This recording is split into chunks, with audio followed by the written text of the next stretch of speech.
गोकुल शांत था। बालकृष्ण मुस्कुरा रहे थे। कंस की भेजी पूतना द्वार पर थी। आकाशवाणी ने कंस के हृदय में भय का बीज बो दिया। कुछ समय पश्चात देवर्षि नारद मुनि मथुरा पहुंचे। उन्होंने कंस से कहा, जिस बालक से तुझे भय है वही देवकी का 8वां पुत्र है और आज गोकुल में नंदलाल के घर पल रहा है। अब कंस का संदेह समाप्त हो चुका था। भय और क्रोध से भरकर वो गरजा, यदि वो बालक गोकुल में है तो मेरे असुर उसे खोज निकालेंगे। तभी उसने पूतना नामक राक्षसी को बुलाया, जो बालकों के वध में निपुण थी। पूतना कोई साधारण राक्षसी नहीं थी। उसने अपने स्तनों पर प्राणघातक विष लगाया था, जिसका स्पर्श मात्र मृत्यु के लिए पर्याप्त था। मायावी शक्ति से उसने एक अत्यंत सुंदर स्त्री का रूप धारण किया और गोकुल की ओर बढ़ चली। उधर बाल गोपाल पालने में खेल रहे थे और यशोदा मैया मक्खन बना रही थीं।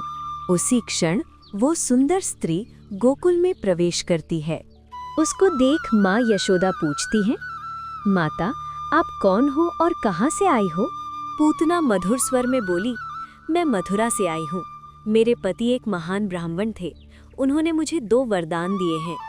फिर उसने यशोदा मैया से कहा, मैंने सुना है कि आपके घर एक दिव्य आत्मा ने जन्म लिया है। मैं उनके दीर्घ और स्वस्थ जीवन के लिए आशीर्वाद और स्तनपान करना चाहती हूँ।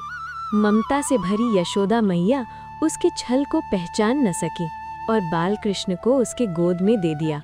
उसने कृष्ण के सिर पे हाथ रख कुछ मंत्र बोले। जैसे ही उसने बालकृष्ण को स्तनपान कराया, कृष्ण ने केवल दूध नहीं बल्कि उसका विष, उसका प्राण और उसका अहंकार सब खींचना आरंभ कर दिया।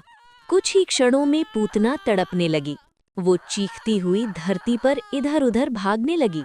असहनीय पीड़ा में उसने अपना भयानक राक्षसी रूप धारण किया और बालकृष्ण को लेकर आकाश में उड़ गई।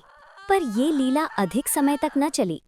कुछ ही क्षणों बाद पूतना का विशाल शरीर गोकुल के बाहर धरती पर आ गिरा और उसका वहीं अंत हो गया। पूतना मृत पड़ी थी और बालकृष्ण सुरक्षित, मुस्कुराते हुए। एक गोपी ने बालकृष्ण को उठाकर यशोदा मैया की गोद में सौंप दिया।